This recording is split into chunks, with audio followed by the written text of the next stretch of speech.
Muy buenas noches, señores. Bienvenidos a Santo y Seña. Bueno, de buena no tienen nada esta noche, por lo menos acá en Montevideo. Como no lo tiene tampoco el tema que vamos a abordar hoy, que es el de la inseguridad. Esa inseguridad que es la principal preocupación de los uruguayos, según lo registran las encuestas. Y a su vez, objetivamente, de acuerdo a los indicadores del gobierno, estamos llegando a un récord histórico de rapiñas y de homicidios.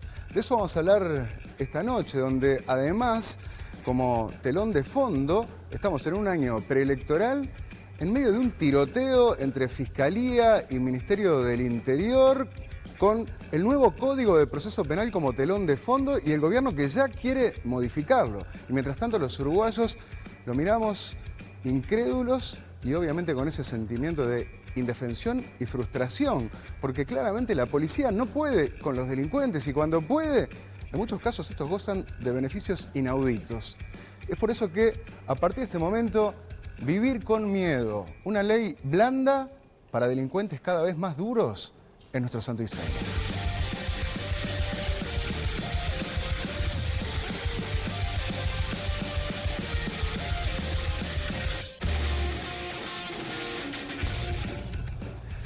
Muy buenas noches a todos, es un decirlo de buenas noches. Bienvenidos en vivo de los estudios de Montecarlo TV Canal 4, pasadas las 10:05. ¿Cómo anda Alejandro Bicho Amaral? ¿Qué tal? Muy buenas noches para todos. Fernanda Cossack, ¿cómo la trata el agua?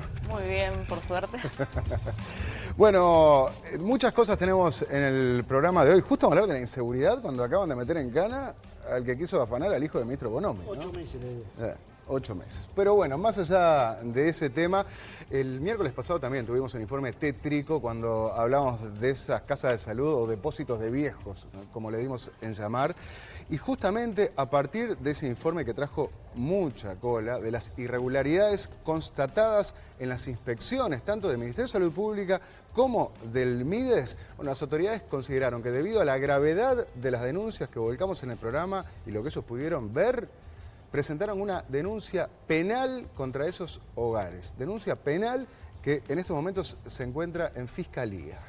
Y en tanto el Ministerio de Trabajo inspeccionó los 3 residenciales y constató que las empleadas tenían un solo día de descanso, cuando les corresponde un día y medio por ley, y que ganaban, además estaban en negro y ganaban 10.000 pesos por mes.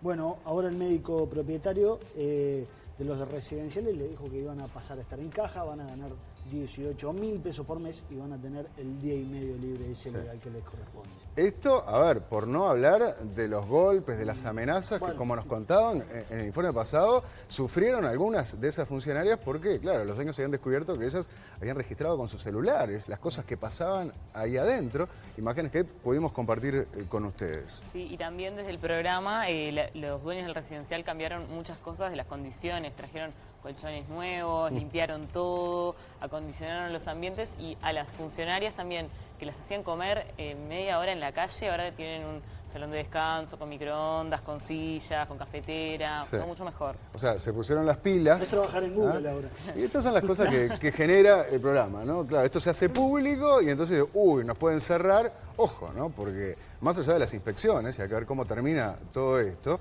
hay que ver qué decide la justicia, porque acá puede haber varios delitos e incluso vidas que se pueden haber perdido por la negligencia o por las acciones de estas personas. Vamos a leer solo 2 de todos los mensajes que nos llegaron, que la verdad son fortísimos. Soledad nos escribió a propósito del programa pasado y decía: quería agradecerles por el informe que presentaron sobre depósitos de viejos. Mi abuela de 96 años estuvo metida ahí en ese infierno como 2 años. Al otro día del informe la sacamos. Una señora me pidió que la sacara, me partió el corazón. No voy a parar hasta que Leonardo, el médico dueño de los residenciales, y su mujer, que es la peor, terminen presos. Basta de injusticias y maltrato, esto no puede seguir así. Mi abuela cada vez que íbamos nos decía que vivía en un infierno. Y supuestamente era por el deterioro cognitivo que se entreveraba, pero era verdad. A una señora le pegaron porque se había orinado. Mi abuela supuestamente se cayó y le quedó la cara llena de moretones. El día que fuimos a buscarla, comía como un perrito muerto de hambre. Hace poco ingresó al hospital por deshidratación. Como frutilla de la torta, al sacarla de ahí, estaba llena de piojos. Horrible. Es la casa del horror. También lo sobremedicaban. Mi abuela nos contaba todo y nosotras creíamos que era por la edad. Mi viejita linda se llama Reina y para todos los que la amamos le decimos Luli, cuenta Soledad. La verdad que un relato que te parte el alma, ¿no? Te parte el alma por Luli y bueno, y por tantos viejitos que padecieron estos horrores en el medio de las ratas, de las cucarachas y los malos tratos, la sobremedicación de esta gente, inescrupulosa, a todas luces. Sí, y acá tenemos un mensaje de Juan Carlos que nos cuenta: mi padre estuvo viviendo en el residencial Dolce Vita 2 años, y hablo en pasado porque falleció en junio. ¿Qué decirte cuando vi las imágenes en Santo Iseño? Indignación, asco, estupor, espanto, impotencia y un profundo dolor y bronca conmigo mismo. ¿Cómo no me di cuenta? En febrero mi padre estuvo internado 22 días para realizarle una gastrostomía, ya que no se alimentaba por boca. Ingresó en un estado crítico de desnutrición y deshidratación. Como él no se expresaba, ahora me pregunto, ¿cuánto lo tuvieron sin comer antes de llamar a una emergencia? La doctora del Camus nos dijo, a mí y a mi hermano, que lo sacáramos de ese residencial. En el posoperatorio le dieron a comer vía oral, un enorme error, debieron aspirarlo por las consecuencias de esto. Mi padre no se comunicaba más y se fue apagando. Hay muchos familiares que se sienten culpables, pero lo que pasa es que esto también es una gran puesta en escena y según otros mensajes que no podemos leer, parece que un día los limpiaban, los arreglaban, los maquillaban, les sacaban una foto y se lo mandaban a los familiares. Entonces, claro, por lo que veían ellos estaba todo bien. Esto es lo que se destapó a raíz del informe de Patricia Martini y vamos a ver cómo sigue esta investigación, por supuesto. Pero ahora les quiero hablar de algo muy bueno porque Movistar te trae una oferta inigualable. Llévate un Samsung J7 Neo financiado en tu factura en 24 cuotas de 249 pesos con el plan gigante que rinde hasta 12 gigas. Con Movistar elegí todo. Y ahora sí nos metemos en el tema de la inseguridad, que a ver, está en las noticias, no solo por lo del hijo de Bonomi que no le hizo caso al padre, ¿no? Porque fue y, bueno, trató de apresarlo y finalmente lo redujo, ¿no? Pero hoy en el almuerzo de ADM estaba el ministro del Interior Eduardo Bonomi, estaba Jorge Díaz, el fiscal de Corte, estaba Jorge Chediak, ahí vemos la foto, ¿no? El ministro de la Suprema Corte de Justicia, el guapo Larrañaga, ¿no? Con su reforma constitucional, y el gran tema del nuevo Código del Proceso Penal, que es en lo que más vamos a profundizar en esta noche, para entender por qué este debate y estas acusaciones cruzadas. Si te pido, a modo de resumen introductorio, ¿qué nos dirías, Bicho? Bueno, si están todos ahí es porque es la constatación de que hay un problema y por suerte el gobierno es uno de los que lo reconoce. Y quizás en estas acusaciones cruzadas todos tengan algo de razón y ustedes puedan llegar a esas conclusiones también. Sí, todos tengan algo de razón en los señalamientos que hacen Al y otro. quizás todos también tengan algo de responsabilidad, Oh. ¿no? Por lo tanto, en lo que está ocurriendo. Vamos a tratar de entenderlo, cosas que algunas veces parecen tan inentendibles, y ese sentimiento de vivir con miedo, con una ley aparentemente blanda para delincuentes cada vez más duros, porque todo se sabe.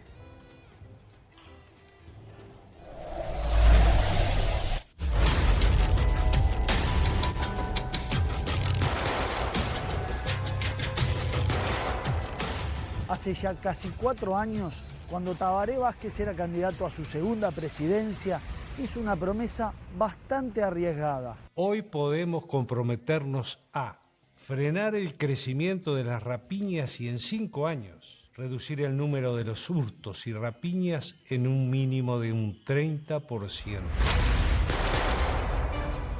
Sin embargo, después de un periodo en que las cifras oficiales tendieron a la baja, en 2018 el delito se disparó y hoy ni siquiera el ministro Bonomi se anima a afirmar que esa promesa se va a cumplir. ¿Puede cumplir el 30%? No sé, hasta ahora es difícil, pero veremos. En este momento no se está cumpliendo. En el primer semestre de este año se dio un salto abismal en el registro de delitos. Del primer semestre de 2017 al primero de 2018, las denuncias de rapiñas crecieron 56,9%. Ese salto abrupto descolocó a las autoridades. Según el ministro Bonomi, las denuncias de rapiñas habían bajado 13,5% en 2017 respecto a 2015 por la aplicación del PADO, pero luego hubo 2 innovaciones que a su juicio hicieron subir las cifras. Una fue que se entregaron tablets a policías que patrullan las calles para tomar y registrar denuncias de delitos sin necesidad de ir a una comisaría, lo que explicaría parte del incremento. Pero para Bonomi hay otra explicación para el aumento de delitos que coincide con la reciente implementación del nuevo Código del Proceso Penal. Con el cambio del Código del Proceso, y no por culpa del Código, hay quienes deberían estar privados de la libertad y no lo están. Puede haber habido una percepción de que la respuesta punitiva del Estado se ha vuelto más benigna. Pero el fiscal de corte, Jorge Díaz, atribuyó a otras razones el hecho de que las denuncias de delitos pasaran de cerca de 20.000 al mes, cuando el nuevo Código del Proceso Penal entró en vigencia, a casi 29.000 en la actualidad. Puede ser que una parte de esto se justifique con un aumento de los delitos, pero evidentemente hay una parte de esto que se justifica porque hay un mayor registro o un mejor registro del delito. A partir de entonces se generó un fuerte cruce de declaraciones entre el ministro Bonomi y el fiscal de corte. Hubo problemas con algunos jueces, algunos fiscales y algunos policías. Y el ministro recordó el caso del homicidio de San Luis, que abordamos en Santo y Seña y que culminó con los delincuentes en libertad por los errores cometidos por las fiscales. El juez sabe que son los culpables, pero como la fiscal cometió un error, lo deja libre. Ese hombre a los 20 días comete otro homicidio. Pero el fiscal de corte, lejos de hacer un mea culpa, salió a contestarle duramente a Bonomi. El único que dispone que una persona tiene que estar preso, que tiene que estar en libertad, es la justicia, no es el ministro del Interior. Zapatero a tus zapatos. Los fiscales en este país tenemos los pantalones largos desde hace mucho tiempo y no necesitamos que ningún ministro de la Corte o que ningún ministro del Poder Ejecutivo nos diga qué es lo que tenemos que hacer. Y hasta ahora se siguen pasando la pelota entre policías y fiscales. Un policía llevaba un delito ante un juez y el juez le decía: estoy enterado, siga trabajando, indague, infórmeme de los resultados. Todos pensamos que todos los fiscales iban a hacer lo mismo. Algunos fiscales empezaron a decir: no intervenga si yo no le doy la orden.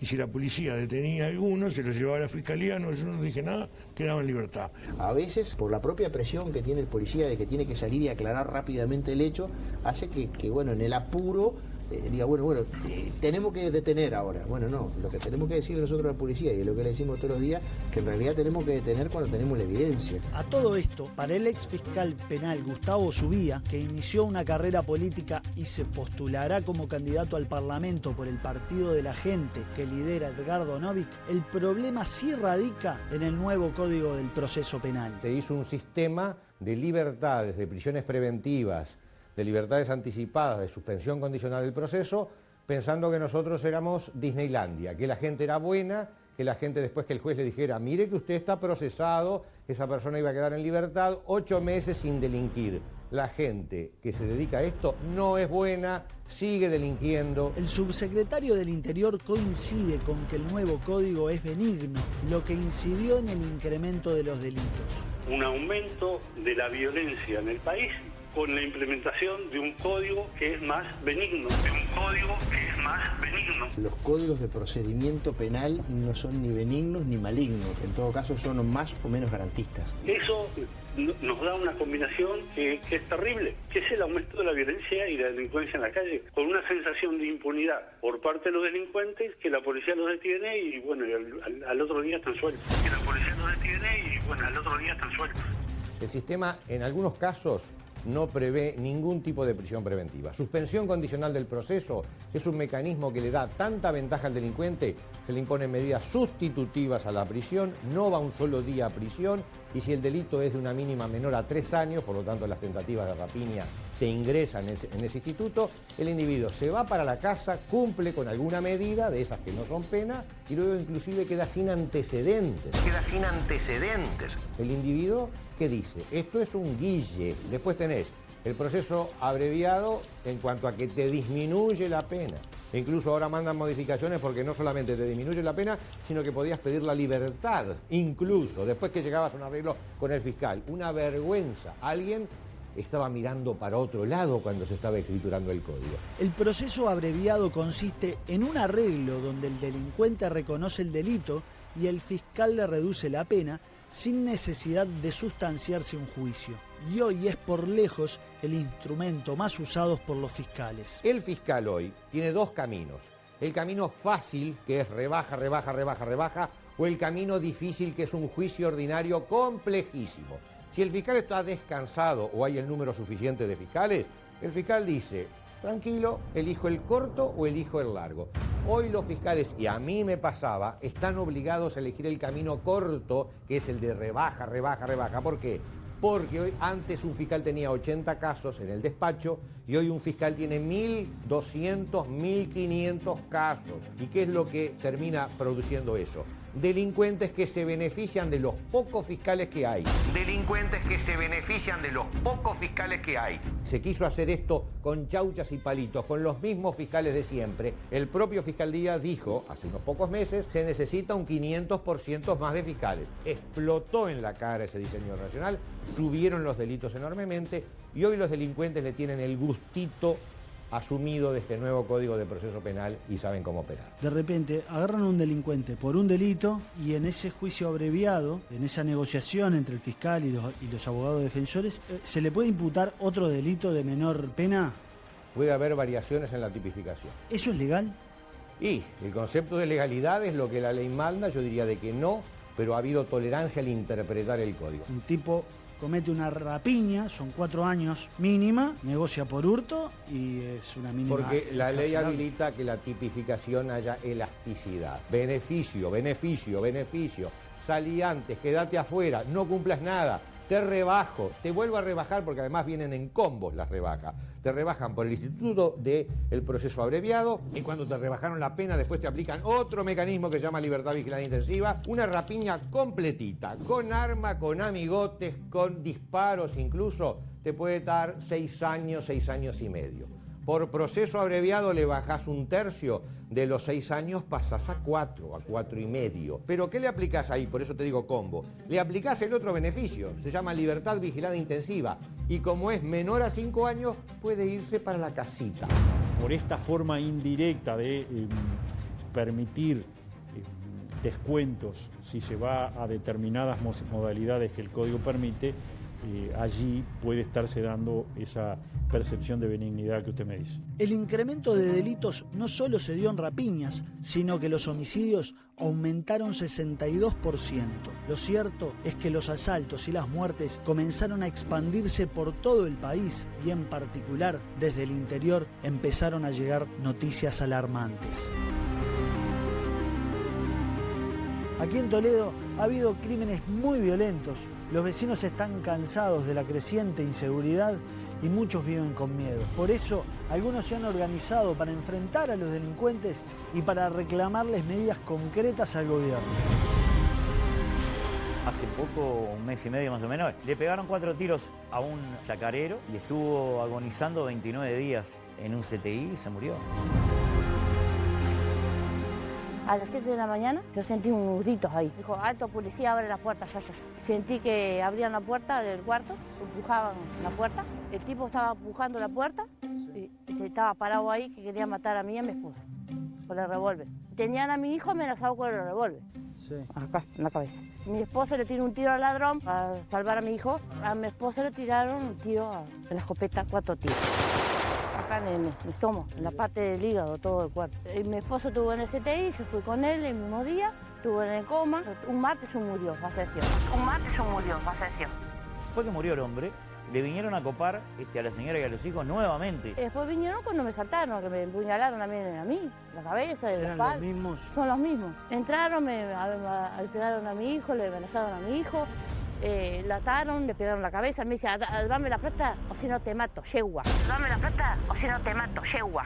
Hemos tenido el asalto alevoso al Red Pago y al supermercado Carilú, donde entraron a tiro limpio, donde tomaron una mujer de rehén, donde con un marrón rompieron el vidrio del Red Pago. Y a un almacenero le pegaron varios tiros unos rapiñeros que nunca fueron atrapados. Y 2 disparos que me dieron para cuando vinieron a robarme. ¿Cómo fue el hecho? Y paró un auto y cuando yo los vi que iba a cerrar la reja, Entraron 3 a la carrera armados. Me apuntó uno a la cara ahí, que fue donde le agarré ¿Le pusiste la mano? Le puse la mano al revólver. Sí. ¿Y él te disparó directamente? Y ahí me disparó directamente, que vi que la mano se me explotó. Y ahí lo empujo para afuera, el que estaba adentro, y salgo disparando y donde me disparan de atrás. ¿Saliste corriendo? Sí, como para huir, digamos. Para huir de la situación. De la situación, y donde me dispara de atrás. ¿Y uno te dispara de atrás? ¿Y dónde te pegó? En la cadera. Te dejó una bala Me quedé adentro. una bala alojada en la cadera y ahí me levanté y seguí. A lo que en Montevideo se ha puesto cámaras de seguridad y se ha aumentado la seguridad, el delito se viene corriendo y le ha tocado a Toledo. Hicimos un relevamiento, 46 bocas de pasta base. Le presentamos al Ministerio del Interior. ¿Saben cuántas cerraron? Una. La inseguridad está cada vez peor. Que hay un miedo en los comercios, en la calle. Frente a tanta inseguridad, la población de Toledo se movilizó. Ante la desesperación por falta de respuesta de las autoridades del Ministerio del Interior, decidimos con un grupo de vecinos salir a patrullar las calles por las noches. En total fuimos 87. ¿Cómo se financiaban? Con la ayuda de los comerciantes y también colectas populares que hicimos con los vecinos. Nosotros lo que hacíamos era avisar a 911 si veíamos algún auto sospechoso o alguna moto sospechosa. Los resultados están a la vista, que han bajado los delitos. ¿Pero por qué? ¿Por los patrullajes que hicieron? ¿Porque la policía reaccionó? Yo creo que también fue una alerta para las autoridades, donde ahora en Toledo se ve más patrullaje. El que ustedes salgan así, lo único que va a ser aumentar los niveles de violencia y le va a crear problemas a ustedes mismos. Primero que nada fuimos citados a la jefatura de Canelones. Lo que más querían saber era la nómina de los vecinos que estaban participando en esta ronda vecinal, como así también quién nos había suministrado los chalecos antibalas. Nos negamos rotundamente y nos sorprendió también rotundamente, porque alguien que estaban haciendo algo por el pueblo, lo citan y resulta que a los delincuentes ni siquiera son indagados. Ante esa presión le tengo más miedo al poder político que a los mismos delincuentes. Le tengo más miedo al poder político que a los mismos delincuentes. También en Toledo, otro grupo comenzó a organizar manifestaciones en distintas partes del país. Nosotros somos un grupo que empezamos en Toledo con un grupo de vecinos alerta, después empezamos con reuniones en San Ramón con otro grupo de vecinos alerta, y ahí surgió la idea en San Ramón de organizar un grupo que nosotros lo denominamos Ciudades Unidas. Estamos en un momento súper difícil que necesitamos, no podemos esperar 1 año o 2 años para las soluciones. Nosotros exigimos que las soluciones sean lo más inmediatas. Todas las semanas hay alguna muerte de jóvenes, la gente está con miedo, que te copen, que te maten. ¿Cómo va a reaccionar la gente si las autoridades no toman las medidas que se deben tomar? Pues la gente se está armando, que se entienda y quede claro que es un movimiento 100% político, que el gobierno le dé un mensaje claro a la delincuencia, porque no queremos más muertes. Llegamos a Salto. Aquí en los últimos meses se incrementaron los delitos y hubo hechos muy violentos que provocaron una gran conmoción en la población que salió a manifestarse. Desde principio de año hasta ahora es una locura. Digo, todos los días pasa algo. Vivimos con miedo, no hay día que nos roben. Hubieron muchos robos a mano armada, en comercio. Tuve 3 sucesos de asalto a mano armada, diciembre del año pasado, marzo, y ahora esta última oportunidad nos tocó en mayo. Las 3 veces fue similar, 2 personas con armas de fuego, pero esta última oportunidad, la verdad que fue mucho más fuerte. Encañonaron al cajero y cuando pasan a la segunda caja, se arrima por atrás el encargado, se le acerca por atrás la segunda persona y le dice: tirate al suelo o te limpio. Tirate al suelo o te limpio. Tenemos 4 supermercados. El mes de abril sufrimos en 2 de ellos robo a mano armada. Fueron violentos, le pegaron un culatazo a mi encargado, le exigían la plata, estaba llenito de gente, niños, digo, un momento para el olvido. Asaltaron al Trébol, por ejemplo, estando el Trébol hace cruz con el ejército. Fue con una violencia extrema porque llegaron re violentos, les pegaron a gente que había acá. ¿Cuántos eran? 5, entraron 4 y quedó uno afuera, apuntando con un arma a la verdulería que está allá afuera. Lastimaron a un policía que había acá, que justo estaba comprando, le pegaron un culatazo y después lo golpearon en el suelo, que tuvo pérdida de conocimiento. Como nos pudieron abrir las cajas, se llevaron la caja completa con todo. A mí hacía aproximadamente un mes atrás, yo tengo otro negocio en otro supermercado allá en Salto Nuevo, y también de la misma manera llegaron re violentos. Uno quedó apuntando afuera y otro entró con un revólver también y se llevaron todo.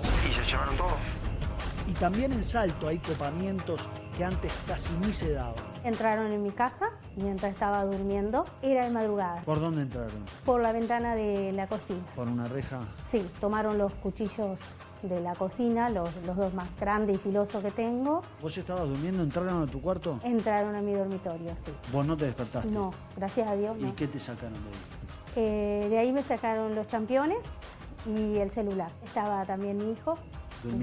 Durmiendo. ¿Y a él no le entraron? No, a él no. En realidad, el daño material no es tanto. El hecho es el sentimiento de impotencia que te da. Y de peligro que Y de peligro, porque yo pienso, si yo me hubiese despertado o me hubiese movido y ellos creían que yo me estaba despertando y de repente hasta con mi propio cuchillo me hacían algo. El 28 de marzo pasado, un delincuente llegó hasta esta ferretería del barrio Ceibal de Salto. Después de rapiñar el comercio, el hijo de la dueña salió corriendo atrás del rapiñero y este lo mató de un disparo. Lo peor es que empezaron a repetirse los homicidios como consecuencia de violentas rapiñas. En otro barrio, que es Salto Nuevo, otro comerciante que por nada, por unos pesos que tenía en su almacén, también fue asesinado. Con los piñeros armados, asaltar el comercio. Entró a pedir el dinero. Quería dinero, sí. Mi padre luchó con él ahí en ese momento y bueno, hasta que le pegó un tiro con la espalda. Y a tu madre también le pegó. A mi madre también un tiro en el brazo. Y ante esta creciente ola delictiva, también los salteños se manifestaron. Y exigir que nos cuiden, ¿no? Que es lo que exige la gente, ¿no? Más protección, más efectivos policiales en la calle, más efectividad en la justicia. Y la gente está con temor de andar en la calle. La gente está con temor de andar en la calle. ¿Y eso antes no pasaba? Tanto como ahora, no. Ahora es todos los días. La policía llega a los lugares y no puede actuar como tendrían que actuar. ¿Por qué? Y porque no tienen las herramientas, no tienen el apoyo suficiente de decir, bueno, nosotros agarramos a un chorro y lo llevamos y al otro día la fiscalía lo suelta. Se realizó la concentración masiva por parte de los salteños pidiendo seguridad en la entrada de la ciudad, más precisamente en las Cuatro Bocas.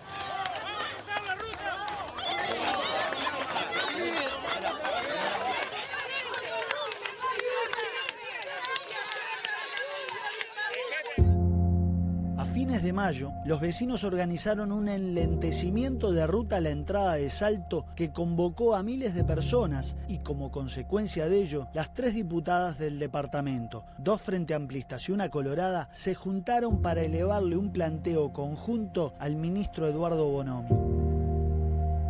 Había poca presencia policial en las calles, eso es real. Se pidió una presencia mayor. Y la republicana vino, sí. Y no sabemos si surgió efecto o no. Como que los primeros días que vino el refuerzo y todo eso, sentimos como que hubo una calma, pero después parece como que resurgió, no sé. Se sigue viviendo la peligrosidad de una situación que no era igual, pero no estamos con la intensidad de lo que fueron esos días donde hubieron homicidios terribles que se dieron en diferentes barrios de Salto y donde la gente en realidad era prácticamente un día tras otro que se ingresaba en comercios y en lugares con armas de fuego. Vino la policía y como que se trancó un poquito, pero después se volvió al ritmo de los mismos robos y las mismas cosas. Me parece que el problema de raíz no está solucionado. Nosotros lo que exigimos son soluciones ya. No podemos esperar 6 meses a que nos sigan matando y nos sigan robando.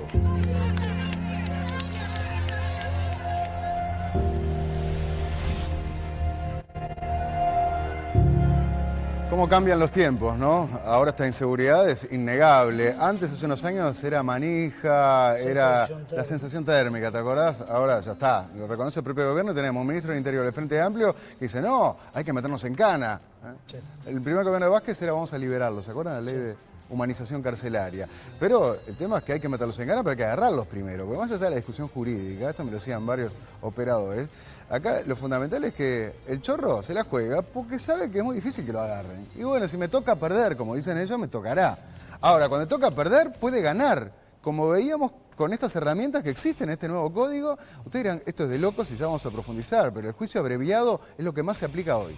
Vamos a la rápida, vos confesame y yo, fiscal, te reduzco la pena 30%. Y no importa que tengas antecedentes, mira que esto no es para los primarios que nunca cometieron un delito. No, no. Y se puede aplicar a una rapiña igual.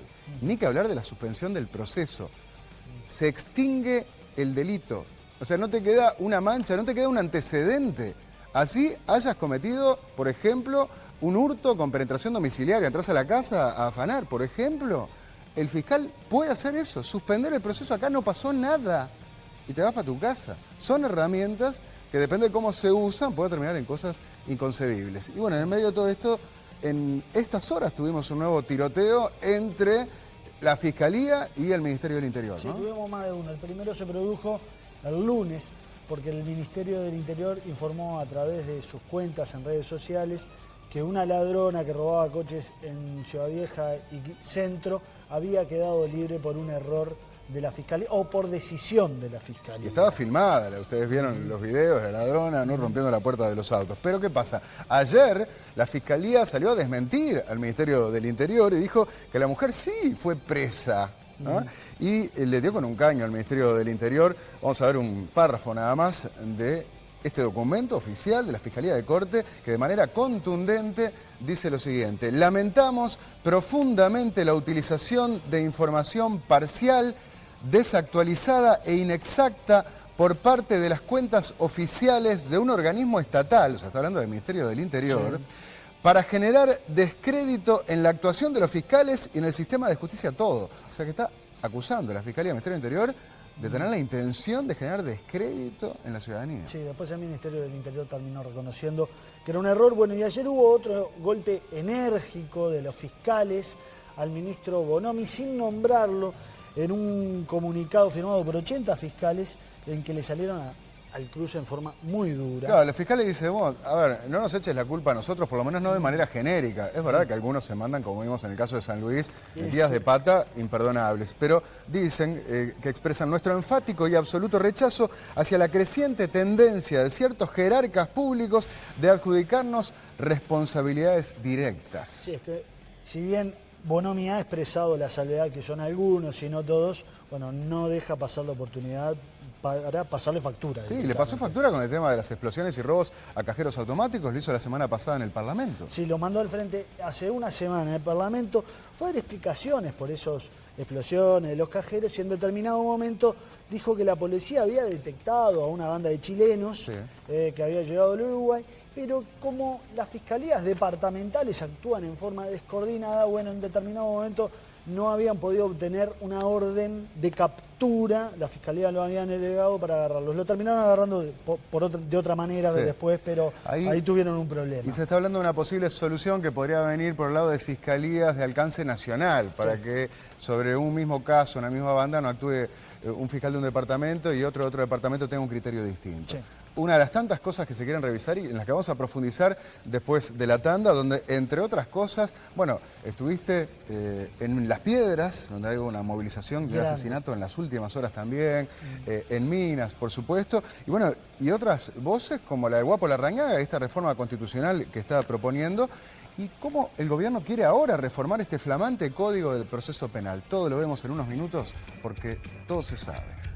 Si vos le decís a la gente de campo que va a andar los militares patrullando, recorriendo, se aplauden. Militares a la calle, no. ¿No hay una mano firme para la aplicación de la ley? Bonomi debería tener la decencia de dar el paso costado. Hay que construir cárceles y hay que tener por lo menos el doble de delincuentes de los que hoy existen. El gobierno no cuida a la gente. Una ley nos ampara, pero nuestros representantes políticos no se están ocupando de cumplirla.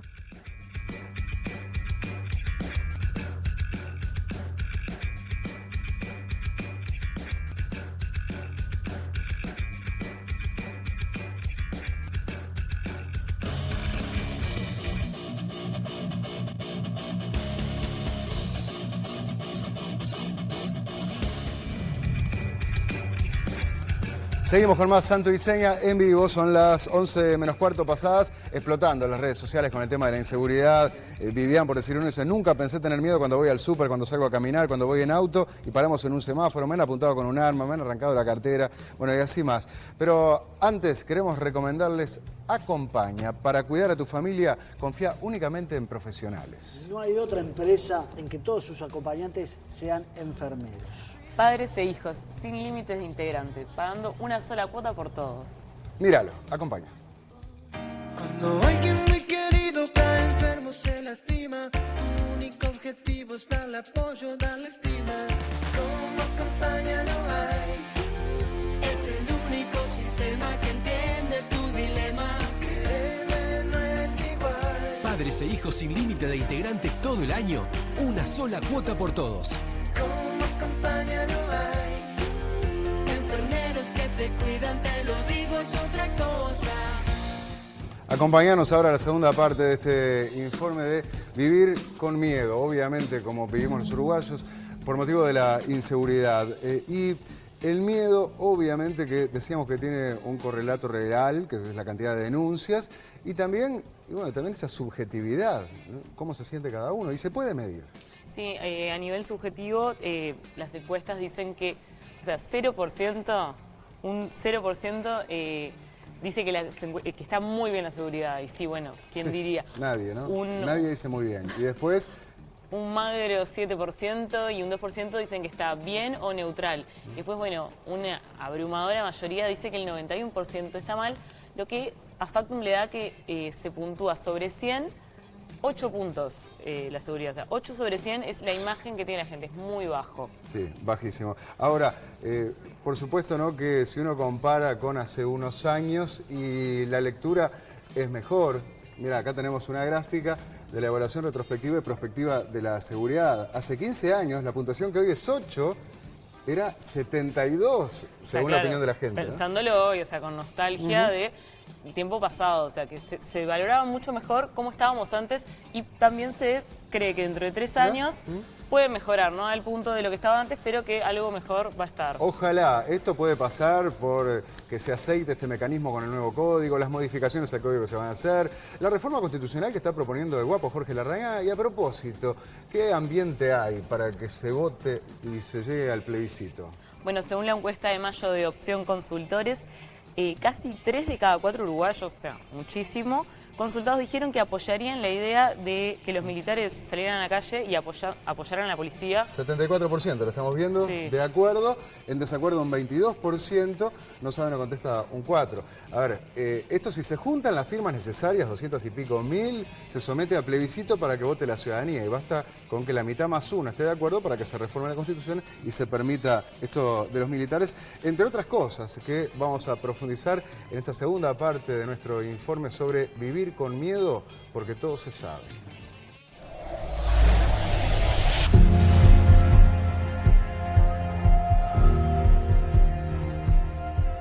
La inseguridad crece en todo el país y las autoridades se pasan las culpas mientras las protestas se expanden, sobre todo en el interior. Así como en Toledo y en Salto, en Colonia, hace 10 días, los ciudadanos se organizaron para protestar por sucesivas y violentas rapiñas. Y el sábado pasado, Las Piedras se movilizó por una serie de delitos violentos que asoló la ciudad. El domingo 8 de julio, 2 delincuentes entraron en la casa de un feriante para robarlo y en el copamiento terminó muerto su hijo. Estaban viendo televisión un domingo de noche. ¿Quién iba a pensar a las 10 de la noche? Nadie. ¿Y tu tío cómo está? ¿Que lo hirieron también? Sí, le dieron en la pierna todavía, Mataron al hijo adelante de él y le pegaron un tiro en la pierna todavía, ¿para qué no? ¿Sabés si lo mataron antes de entregarle la plata, después? No, después que le entregó la plata.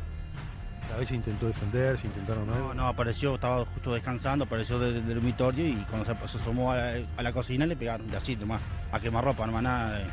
Los delincuentes huyeron en un automóvil, que sería el que apareció incendiado un poco más tarde, a unas cuadras del lugar.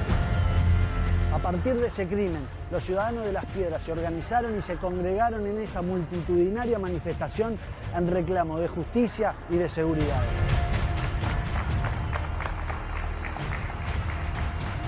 Estamos perdiendo jóvenes trabajadores, hijos, padres, madres.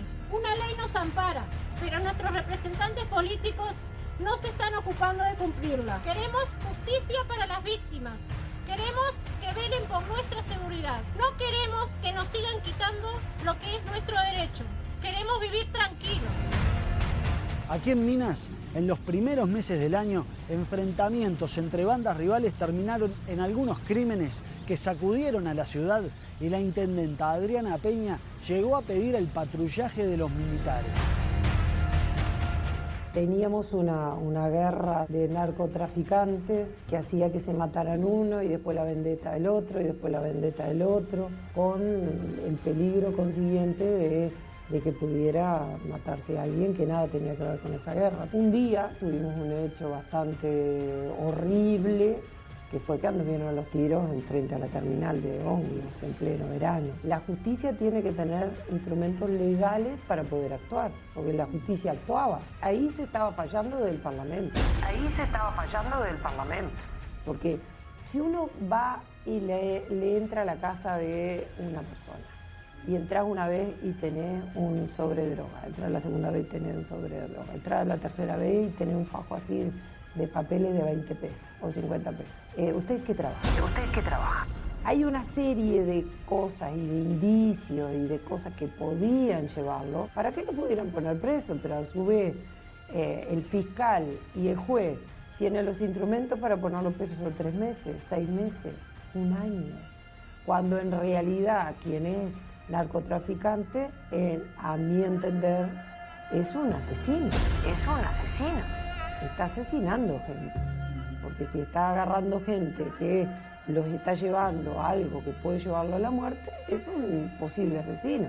Bueno, la ley tiene que ser dura. Es que en Minas, como en todo el interior, y por supuesto en Montevideo, el factor de la droga explica una parte muy importante del crecimiento del delito. El narcotráfico, es uno de los principales motores de todo esto, ¿no? Hay líneas de crecimiento muy parecidas entre el crecimiento delictivo y el crecimiento del consumo de drogas. La inseguridad en realidad va de la mano de la droga, ¿no?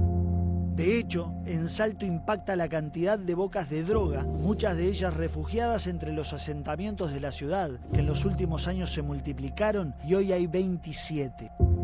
Acá estamos en la zona sur de la ciudad de Salto, donde han proliferado los asentamientos, acá barrio La Esperanza. En esta zona se han generado hechos, conflictos entre delincuentes, algunos muertos en los últimos tiempos.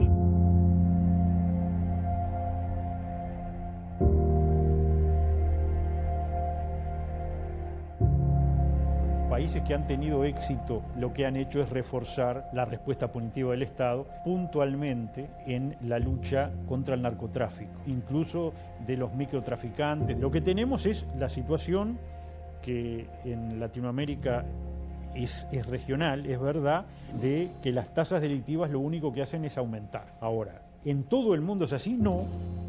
En América del Norte no es así y en Europa no es así. Hay sociedades donde no solo no aumenta año con año el delito, sino que año con año baja. ¿Estamos en un camino a tomar medidas para ser como esos países europeos o estamos en un camino que nos lleva a ser Guatemala o El Salvador?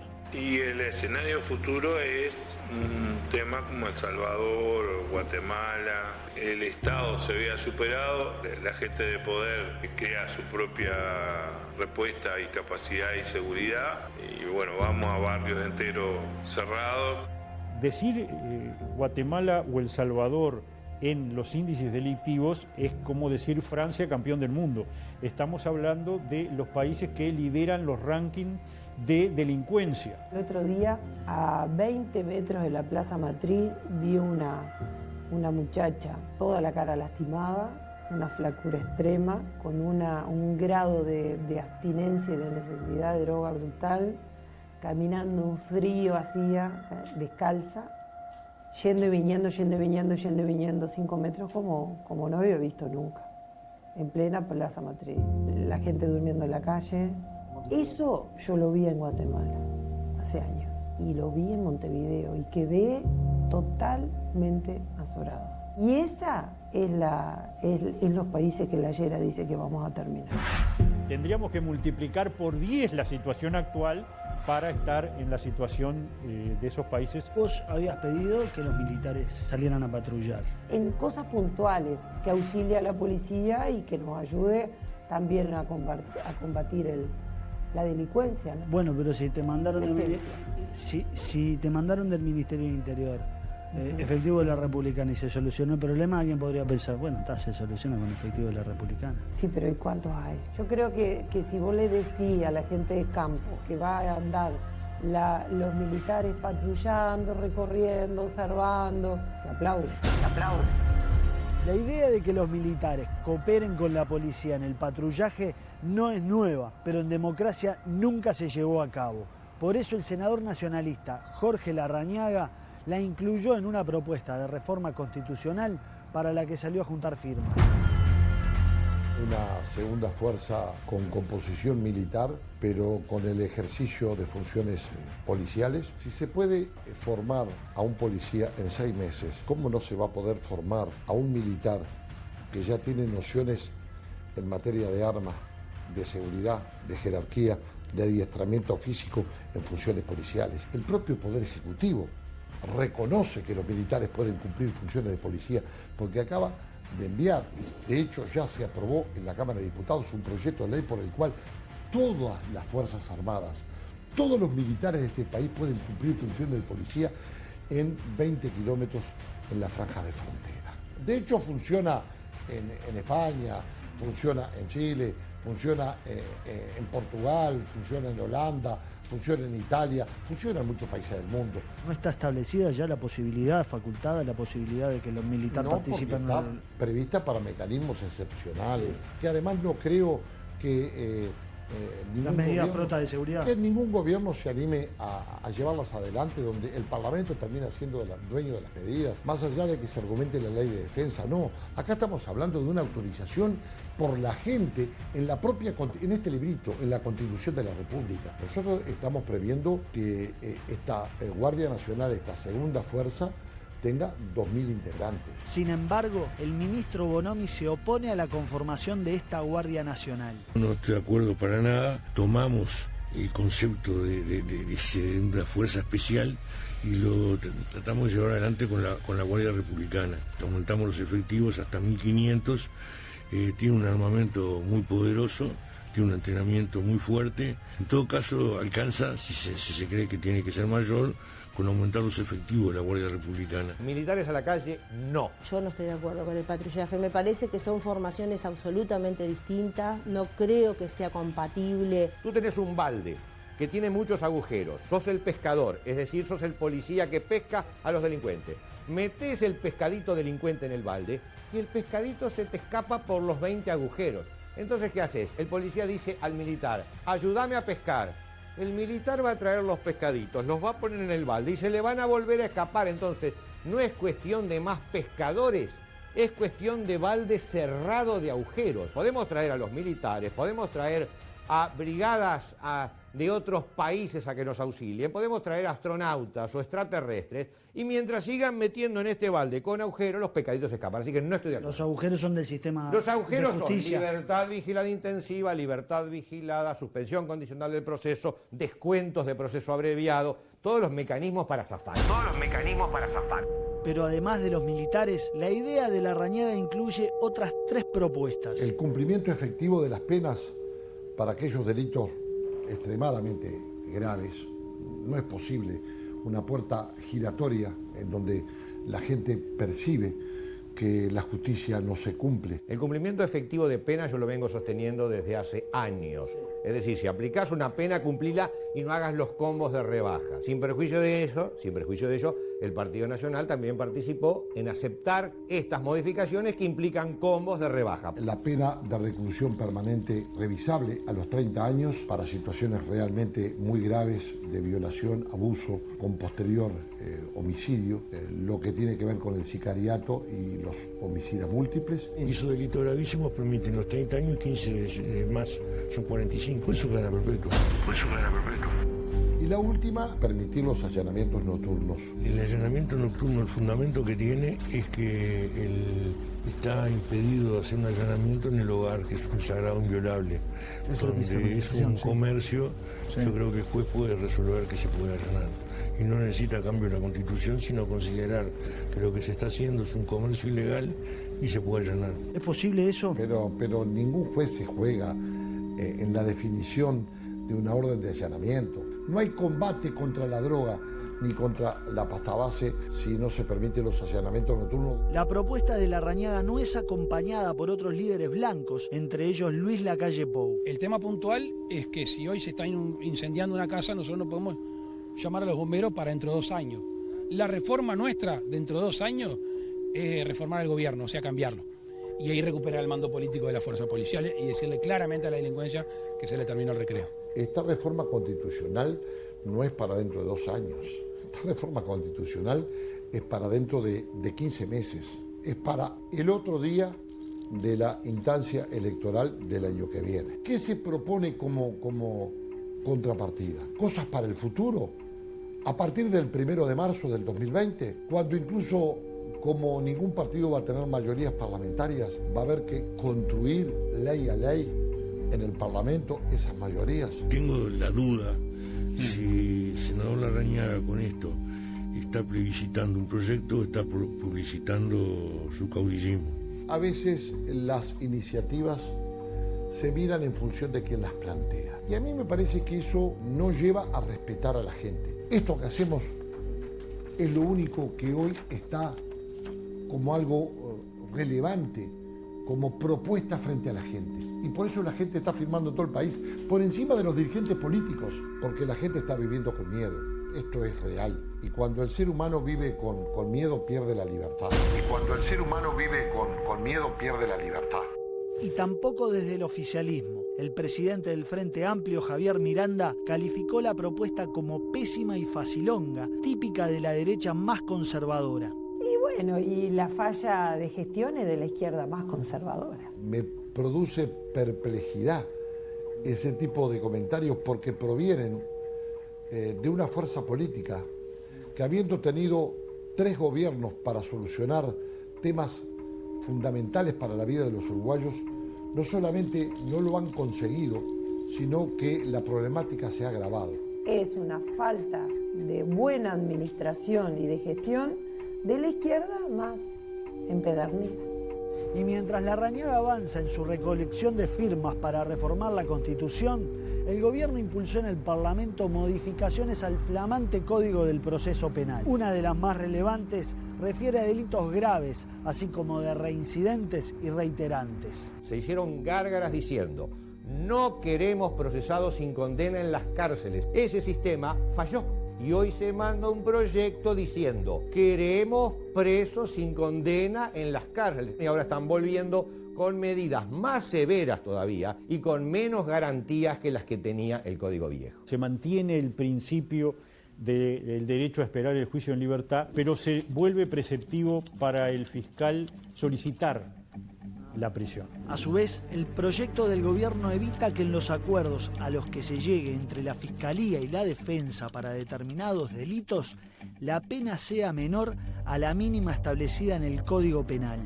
Lo único que le hubiera agregado, y algunos senadores de la oposición hicieron ese planteo, era la acotación en el caso de las rapiñas agravadas, también de la posibilidad de ocurrir a el juicio abreviado. En un caso de un homicidio simple se puede hacer acuerdo. Sí, se puede decir. Con seguramente medidas de otro tipo, arresto domiciliario, medidas alternativas. ¿Y eso no es una benignidad mayor con respecto a lo que existía antes? Es una benignidad mayor. Es una benignidad mayor. Y también, como aprendizaje de lo ocurrido en el caso de San Luis, en que la Fiscalía cometió errores y el juez tuvo que absolver a los acusados, ahora se le dará al magistrado la posibilidad de ordenar que se diligencien pruebas. Quedaron cosas que no las tocaron, barbaridades que no las tocaron. Por ejemplo, suspensión condicional del proceso. El individuo se va para su casa, no tiene sentencia, no tiene pena, y nada menos que para delito de hasta 3 años. Eso habría que bajarlo a 6 meses. no tocaron la libertad vigilada, que permite que hasta penas de 3 años te vayas para tu casa, y no tocaron la frutillita de la torta, la libertad vigilada intensiva, que hasta 5 años, una rapiña enterita, si el juez lo dispone, te vas para tu casa. Si el juez lo dispone, te vas para tu casa. A mi juicio se necesitan 3 reformas constitucionales. Primera, que el fiscal tenga capacidad y mandato para arrestar personas, que nadie lo ha dicho, y es hiper necesario. Hoy el fiscal le tiene que estar pidiendo al juez para hacer el arresto. Segundo, 72 horas por lo menos, no 48 como entiende nuestro sistema. Con el sistema acusatorio no se puede trabajar si no es con 72 horas de detención hasta el pasaje a juez. Y tercero, eventualmente, los allanamientos nocturnos podrían ser de revisión. Pero también me surge la siguiente duda. Si el pescador de día, los pescaditos se le escapan, aunque pescan encandilada, de noche los pescaditos se le van a seguir escapando. Lo que hay que hacer es cerrar el balde de una buena vez y las cárceles van a crecer en presos. Que asuman los que también hicieron gárgara diciendo no queremos más presos en las cárceles, que asuman la barbaridad a la que hemos llegado y digan sí, ahora queremos presos en las cárceles, hay que construir cárceles y hay que tener por lo menos el doble de delincuentes de los que hoy existen.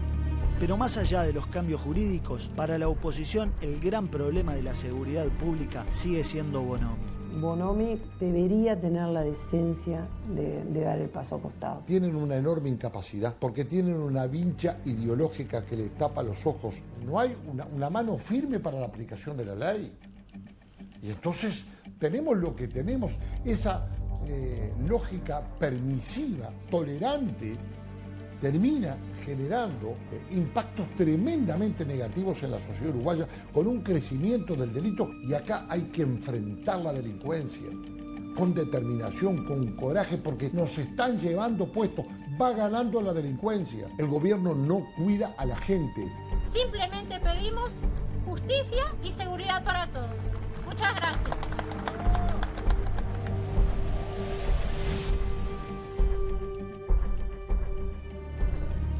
Así quisimos presentarles la realidad sobre la inseguridad y de vivir con miedo, que tiene todas estas explicaciones, responsabilidades también y caminos para emprender y tratar de paliar la situación.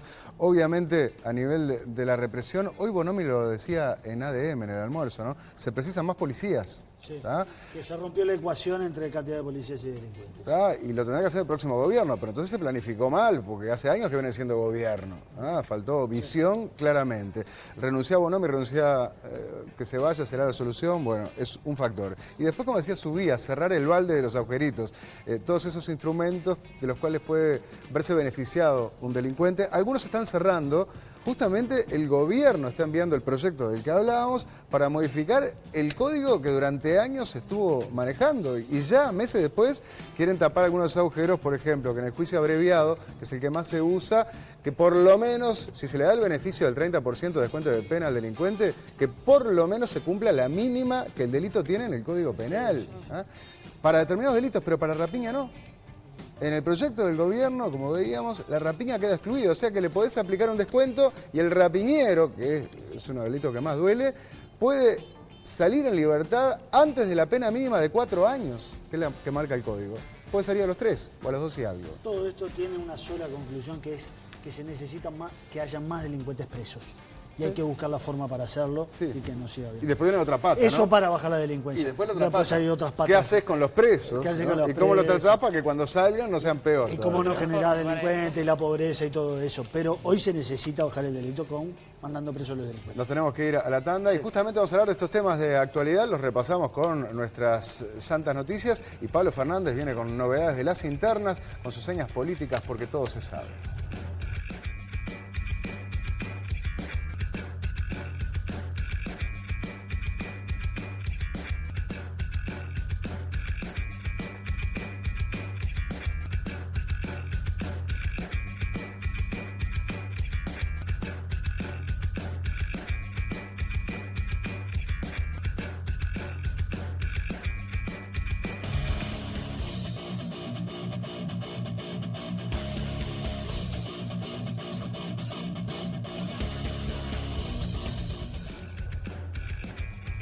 Seguimos ahora en el último tramo de este Santo y Seña, 11:20 de la noche van a ser.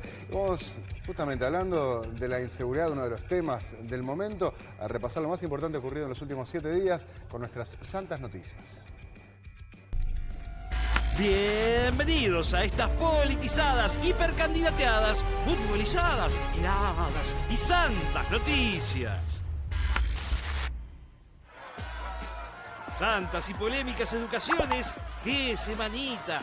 Ayer los maestros de Montevideo de nuevo hicieron paro tras la agresión de una madre pendenciera a una directora en un jardín público. Pero vea usted en qué se terminan convirtiendo los grandes debates en el Uruguay. De discutir por el nivel de aprendizaje en la escuela, de discutir por los valores educativos, de discutir por mejorar el presupuesto y la formación docente. De la noche a la mañana pasamos a discutir si la túnica tiene que seguir siendo blanca o si tiene que ser verde. ¿Cómo será la cosa? Que hasta el presidente salió, muy vareliano, a marcar la cancha. La túnica blanca y la moña azul, aquí presentes, que son casi un símbolo tan importante como la bandera uruguaya y el escudo de nuestro país. Y también estos días nos dedicamos a polemizar porque la inspección de primaria propone que ahora los abanderados sean elegidos por su popularidad y ya no por las calificaciones. Menos mal que don José Pedro Varela no se ha levantado de su tumba, porque si no, otra que penitencia nos encajaba. Santas candidaturas disputadas. Ya sin tapujos, en todos los sectores políticos, los aspirantes a los cargos más altos se afilan los colmillos y no parece que faltara más de un año largo para la elección. No, quedan más de 500 días de gobierno. Así es, así es. Y los blancos están entusiasmadísimos. La calle Pou anuncia gira tipo los Stones por todo el país, pegándole a cada paso al gobierno, ya que estamos. Incertidumbre puede tener el uruguayo cuando el que manda, cuando el capitán, miramos al timón y no está. A los uruguayos, la verdad, ya les mintió el candidato a presidente y no cumplió con lo que dijo que iba a hacer en este periodo electoral. La mentira es demagogia. La mentira es veneno para la democracia. Y el otro presidenciable blanco no quiere oír ni hablar de ser candidato a otra cosa que no sea la presidencia. Parece que de vice no agarra ni loco, ¿no, guapo? A ver, Nos vamos a ver el día de la elección interna contando los votos. Yo no soy candidato más que a la presidencia de la República. Esa es la realidad. No me digan. ¿Descarta ir a la vicepresidencia? Absolutamente. Y en el frente, la cosa tirante, como siempre, entre el Pepe y Danilo, está que arde. Más allá de haberse juntado, parece que más que nada para las cámaras, Mujica lo sigue toreando a Astori, tras haberle dado primero su apoyo, para que luego su MPP lo bochara al ministro y rechazara su precandidatura presidencial. Ay, cómo se puso Danilo, che, Danilo. Se han hecho públicas conversaciones que no deberían haberse hecho. No es que me haya molestado, es que son cosas que no se deben hacer. Pero el Pepe no se quedó callado. Y como siempre estuvo robando cámara y calentando el ambiente. A ver, Pepe, a ver. Parecería que la realidad está indicando que los candidatos a presidente deben de elegirse clandestinamente, fuera de la opinión pública y de los comentaristas, en el más sosegado sigilo. Maldita violencia cotidiana. Al rosario habitual de hurtos, rapiñas, cajeros detonados y muertes de inocentes, incluyendo el asesinato de un comerciante en Las Piedras. Encima, esta semana hay que agregarle otra polémica entre el Ministerio del Interior y la Fiscalía. Para empezar, el ministro Bicho dijo en la comisión parlamentaria que por problemas de coordinación con los fiscales no hay más detenciones por los robos a cajeros. Y para colmo de males, el ministerio había dicho que una ladrona de autos en Ciudad Vieja, con 7 antecedentes, había sido detenida por la policía y dejada libre por la justicia. Pero la fiscalía aclaró que eso era de junio y que la mujer fue ahora condenada con prisión por hurto, y dijo que el ministerio del Bicho usa información parcial, desactualizada e inexacta y que genera descrédito en la actuación de los fiscales y el sistema de justicia. También el gremio de fiscales le pegó al Bicho y se pusieron firmes. No aceptamos más culpas de forma ligera y sin fundamentos, dijeron. Se puso linda la cosa, como para quedarnos tranquilos. Una semana movida para Bonomi, que además por un rato fue un uruguayo más, al ver cómo la inseguridad también le tocaba a su familia cuando su hijo se encontró con un ladrón en el garaje. Y como si fuéramos pocos en este baile, volvió el escandalete habitual con el inquieto Diab. El mediático expreso de Guantánamo, que estaba viviendo en Rivera, parece que falsificó un pasaporte marroquí y se rajó a Turquía con identidad falsa. Pero los turcos, que no mastican vidrio, lo agarraron y lo deportaron a Siria, donde ahora está evitando que le apliquen la condena a muerte que pesa sobre su cabeza. Ay, Diab. Santas pelotitas clausuradas y al final volvió el uruguayo, volvió el clausura con todo, aunque el nuevo Peñarol del Memo López no pasó de un empate con Racing. Y Nacional, que le volvió a ganar a Torque de atrás, siguió sacando ventaja en la anual. De a poco le volvemos a tomar el gusto al fútbol uruguayo. Yo ya me voy yendo para la cancha porque el sábado empieza la B, juega la IASA, sí, qué lindo volver al barro, al alambrado, al choripán, al manicero, al baño clausurado. ¿Qué me venís con Rusia? Uruguay nomás. Y así termina esta simpática, empática, hepática, homeopática, apática, síntesis informativa que hemos dado en llamar... No, quedan más de 500 días de gobierno. Santas noticias.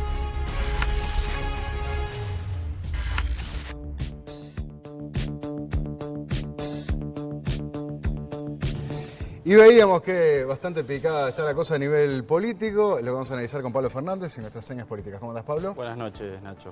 Bueno, buenas noches. Y Dangerous, peligro, internas a la vista. Ya se están pegando y bastante duro algunos. Y sí, ¿no? y bueno, es esperable porque es el primer mojón que tienen los políticos, pasar esas internas. Quienes quieren ser candidatos tienen que superar eso. Y por eso, de alguna forma, está la disyuntiva entre cuidar la interna para después pelear en las nacionales y evitar el fuego amigo que pueda generar heridas. Vamos a analizar las distintas internas y bueno, la primera que tenemos obviamente es la del oficialismo y a ver cómo esas bombas internas pueden explotar. Ay, Dios mío. Esta está bien complicada. Antes de abrir la bomba, me gustaría ver lo que la última encuesta de Opción mostró, ¿no? Lo cual fue sentido como un espaldarazo por el Partido Nacional y por la oposición, ¿no? De hecho, lo estamos viendo en esta placa. Fíjense, ¿no?, cómo comparando la medición de junio de ahora con la de junio de 2013, el Partido Nacional tiene un crecimiento brutal en relación a hace 5 años, ¿no? Y la gran novedad aquí, fíjense que le gana al Frente Amplio por 3 puntos, 31 contra 28. ¿verdad? Para que se entienda eso, lo que se está comparando es la fotografía de ahora que al Partido Nacional le da 31% con el mismo periodo el periodo anterior, o sea, cuando gobernaba Mujica, cómo estaban esas internas. Y lo que le da es un notorio crecimiento, lo cual alienta a la oposición. Pero esta semana el oficialismo recibió buenas noticias y alentó a su interna, que estaba un poco cacoteada por las distintas peleas de Mujica, Astori, lo que veíamos. Y la información que recibió una encuesta de Equipos Mori, que es la que habitualmente compra el partido gobierno y el gobierno. A ver, lo que vas a decir ahora, yo no lo vi en ningún lado. Todavía no salió y va a salir en los próximos días. A ver. El programa que viene lo vamos a analizar con más detalle, pero lo que podemos decir es que el Frente Amplio está por encima del Partido Nacional y a su vez alargó la distancia. Mirá vos. Comparado a la elección anterior. Muy distinta a la de Opción. Exactamente. Antes, en la medición anterior tenía 3 puntos de ventaja frente al Partido Nacional y ahora lo incrementó a 4. Es mínima, pero marca una tendencia que alegró a los del Frente Amplio. Vamos a la próxima placa que titulamos con un signo de interrogación. La unidad compañera, porque ese compañerismo, compañero del Frente Amplio, y no parece estar muy presente, por ejemplo, en la relación entre Mujica y Astori. Exactamente, y son los causantes de que esta sea la bomba más grande. Mujica, Astori, como lo vemos, son los principales actores de esta interna, que fueron los que movieron primero representando a las dos grandes salas. ¿Qué es lo que hay en la interna del partido del Frente Amplio? Bueno, la incertidumbre se va a terminar en un breve lapso porque en diciembre tiene el Congreso donde proclamará sus candidaturas y si bien hace un par de programas barajamos muchos nombres, todo tiende a esto. A ver.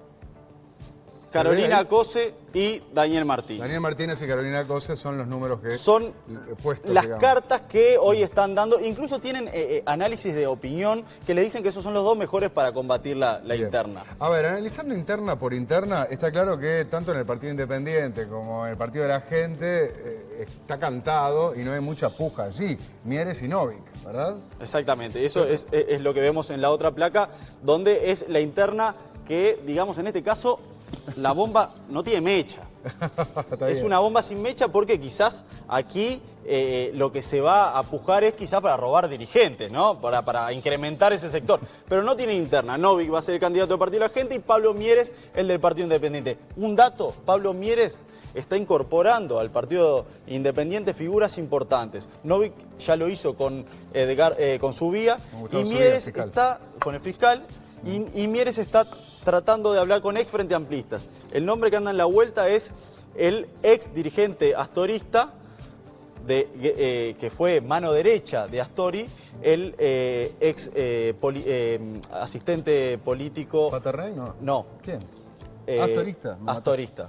¿Se te fue el nombre? Se me fue el nombre. Bueno, que te venga rápido. No, pero perdón. Ah, perdón. Acá tenemos en la foto a Valenti. Valenti. ¿Ah, Esteban Valenti? Esteban Valenti. Esteban Valenti para el Partido Independiente. Es uno de los que está mencionando. Se está hablando de un polo socialdemócrata un poco más amplio y en ese cuadro entrará. Mirá vos, no la tenía. Bueno, ¿y qué pasa con el Partido Nacional? Y como vemos en la próxima placa, ¿le podemos llamar de guante blanco? Bueno, en este caso es lo que van a tratar. La bomba es un poco más chica, pero tiene mecha. Y en cualquier momento esa mecha puede encender. ¿Por qué? Porque las cartas que se barajan para la interna del Partido Nacional son muchas. Sí. Hoy tenemos 5 candidatos. Sí. Lacalle, Larrañaga en ese orden, pero después hay otros, ¿no? Y recientemente Verónica Alonso. Verónica Alonso anunció que se va a tirar. Oficializó la candidatura. Y se menciona, bueno, La Figliola y Juan Andrés Ramírez, que son unas candidaturas más pequeñas, pero también pretenden empujar. Y el grupo de esos intendentes que teóricamente se va a reducir en la candidatura antigua, que hasta ahora es el único que ha dado la opción. Lo de Verónica Alonso, en el Partido Nacional, lo ven más como un inicio para futuras campañas, pero que donde llega a sacar una buena votación en la interna puede pujar por una fórmula de vicepresidente. Lacalle es el que tiene más chances de ganar. Por ahora sí, y hoy veíamos una encuesta de Opción Consultores sobre simpatía, que al analizar el electorado dentro del Partido Nacional, Lacalle tenía amplia simpatía, incluso después de Larrañaga y Verónica. Bueno, vamos a los colorados, y como vemos en la próxima placa, podríamos decir que están bastante colorados, más que colorados, al rojo vivo. ¿Por qué? Y porque es raro. ¿Qué pasa con esa acá bomba? La bomba tiene una mecha gigantesca, porque si bien es la interna más pequeña, es el partido tradicional con interna más pequeña, la interna está súper picante. Y lo dejamos planteado el programa pasado. Acá hay 4 sectores que se rearmaron después de la salida de Pedro Bordaberry. El sector Vamos Uruguay no va a estar más. Tenemos a Amorín Valle, tenemos a Ballistas, que es donde está Sanguinetti agrupando a sus dirigentes, Fernando Amado con su grupo, y ahora surge la candidatura de Ernesto Talvi con Ciudadanos. Ernesto Talvi iba a ser el candidato. Sanguinetti dijo, bueno, yo quiero pujar por el Partido Colorado, necesito un candidato. Con Amorín no podía acordar. ¿Por qué? Porque Sanguinetti tiene a Tabaré Viera y Amorín y Tabaré Viera están peleados a morir. Ajá. Están enfrentados, no se quieren ver por, teóricamente, rupturas de pactos acordados en la elección pasada. Las posiciones en el Senado, que es muy complicado de entrever. Amorín está con Germán Coutinho. Amorín acordó con Germán Coutinho, quien va a ser su cabeza de lista en el Senado. Y Ballistas, que es el sector de Sanguinetti, se quedó sin candidato. ¿Y Talvi? Talvi era el candidato que quería Sanguinetti. Talvi decidió que no quiere que ningún integrante de Ballistas lo apoye, quiere ir a las internas a pelearlas solas y está dispuesto a marcar votos. Esto enfureció al sector de Ballistas. Veía que en el grupo de WhatsApp donde se organizan el programa pasado, incluso Luis Hierro se enojó muchísimo y dijo, bueno, a este tipo hay que acomodarlo. Bueno, Talvi va a recorrer los distintos candidatos y le va a decir a Sanguinetti que no quiere, y Ballistas está buscando nombres. Uno de los que menciona de las cartas que andan a la vuelta es Marne Osorio, de Rivera. Y otro es casi un outsider, que sí tiene un historial político, y es el abogado Andrés Ojeda. Sanguinetti se reunió con Ojeda en persona, hablaron y lo puso en la nómina. No sé si para pelear por una candidatura a presidencia, pero sí le pidió expresamente que milite activamente en el Partido Colorado. Gracias. Varias novedades, Pablo. Muy amable. Hasta el miércoles que viene. Nos vamos, así que mirá, Valenti conversando con Mieres, Ojeda, el abogado, con Sanguinetti. Toma. Bueno, nos tenemos que ir, señores. Gracias por habernos acompañado. Nos vemos dentro de 7 días con más Santo y Seña, porque todo se sabe. Chau, chau.